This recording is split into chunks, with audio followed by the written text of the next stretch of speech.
Hello guys और मेरे बच्चों, कैसे हो आप सब। होपफुली आप सब अच्छे होंगे। चलिए आज हम चैप्टर सेकंड स्टार्ट करते हैं। चैप्टर का नाम है sector of the Indian economy. आइए चलो स्टार्ट करते हैं। इकोनॉमी। इकोनॉमी मीन्स अर्थव्यवस्था। Economy is a system in which provides people the means to work and earn their living. एक अर्थव्यवस्था होती है जहाँ पर लोग वर्क करते हैं और अपने इनकम को अर्न करते हैं अपनी लाइफ जीने के लिए। चलिए, सेक्टर ऑफ इकोनॉमी एक्टिविटी। जो इकोनॉमी एक्टिविटी होती है कि जहाँ पर हम वर्क करें और हमें अपनी इनकम को अर्न कर सकें। ठीक है, ओके बच्चों। अब सेक्टर इन इंडियन इकोनॉमी जो हैं वो इंडियन इकोनॉमी ही नहीं, सभी इकोनॉमी में होते हैं। वो हैं प्राइमरी सेक्टर, सेकंड नंबर पर सेकेंडरी सेक्टर, थर्ड नंबर पर टर्चरी सेक्टर। अब प्राइमरी जो सेक्टर होता है वो रिलेटेड होता है एग्रीकल्चर और फॉरेस्ट्री, फिशिंग एक्सेट्रा एक्सेट्रा से। और जो हमारा सेकेंडरी सेक्टर होता है वो रिलेट करता है मैन्युफैक्चरिंग इंडस्ट्री एंड फैक्ट्रीज से। जो टर्चरी सेक्टर होता है वो रिलेटेड होता है सर्विस से, like banking, police, transportation, ETC. चलिए अब बात करते हैं प्राइमरी सेक्टर की। When we produce a good by exploiting nature resources, it is an activity of the primary sector who knowns as agriculture sector. जो प्राइमरी सेक्टर होता है हम उसे, उसका जो सेकेंडरी नाम है वो एग्रीकल्चर सेक्टर होता है। Secondary sector, natural products are changed into other form through ways of manufacturing, also known as industrial area sector।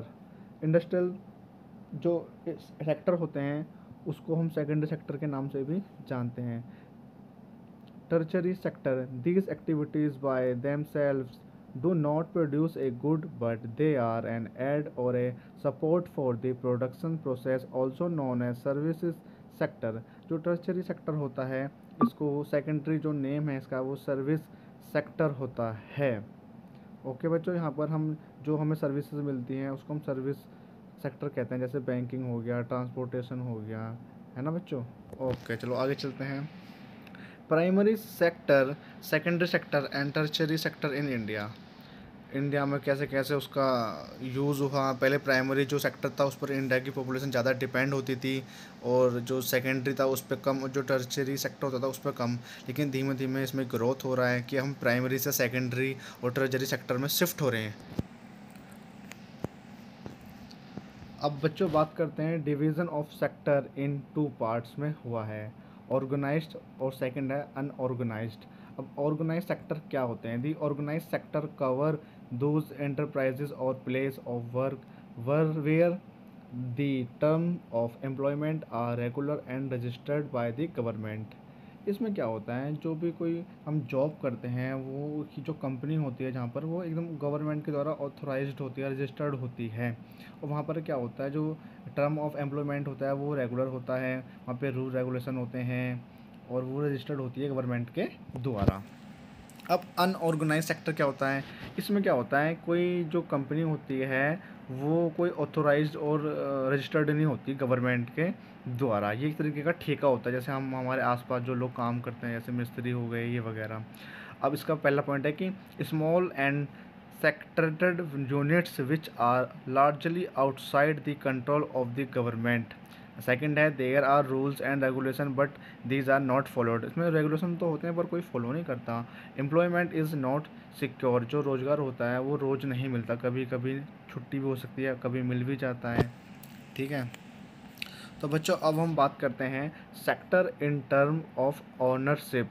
अब जो हमारे कुछ सेक्टर होते हैं वो ऑनरशिप पे डिपेंड भी करते हैं, डिवाइडेड होते हैं। जैसे कि पब्लिक सेक्टर को हम गवर्नमेंट सेक्टर भी कहते हैं, सेकंड प्राइवेट सेक्टर, जो थर्ड होता है वो हमारा मिक्स्ड या जॉइंट सेक्टर भी हम कहते हैं।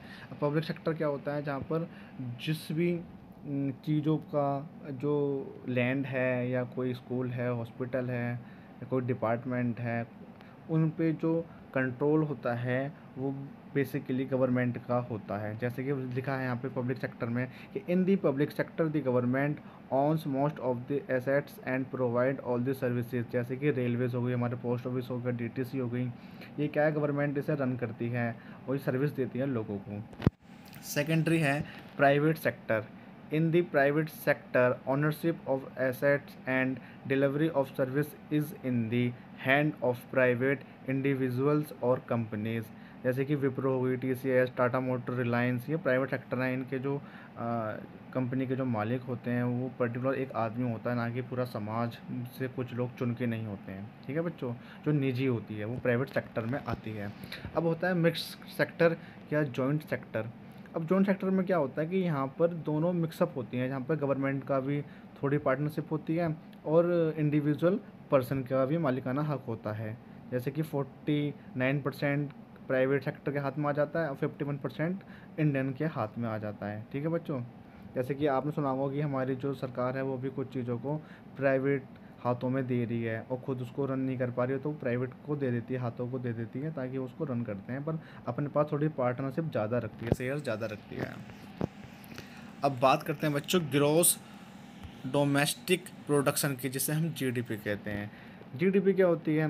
दी total value of final goods and services produced in each sector during a particular years provides the total production of the sector for that years.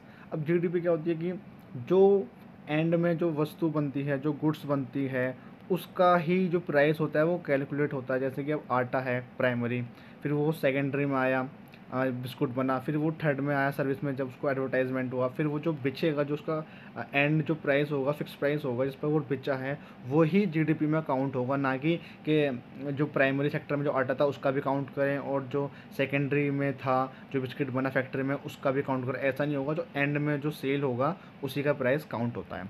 अब ये बात कर रहे हैं टाइप्स ऑफ अंडर एम्प्लॉयमेंट की। वो 3 तरह की होती है, इनविजिबल, विजिबल और डिसगस्ड। ठीक है जी। इनविजिबल में क्या होता है कि उनको जॉब होती है पर वो अपनी जो स्किल होती है, टैलेंट होती है, वो दिखा नहीं पाते हैं। ठीक है। और विजिबल एम्प्लॉयमेंट क्या होती है? वो होती है कि उनको जॉब करना चाहते हैं, उनका मन है, पूरी इच्छा है, पर उनको जॉब ही नहीं मिल रही है, वो विजिबल इनएम्प्लॉयमेंट होती है। डिसगस्ड एम्प्लॉयमेंट क्या होती है? डिसगाइज सॉरी, जिसमें कि कम वर्क में ज़्यादा लोगों को ऐड करते हैं, ज़्यादा लोग वर्क करते हैं।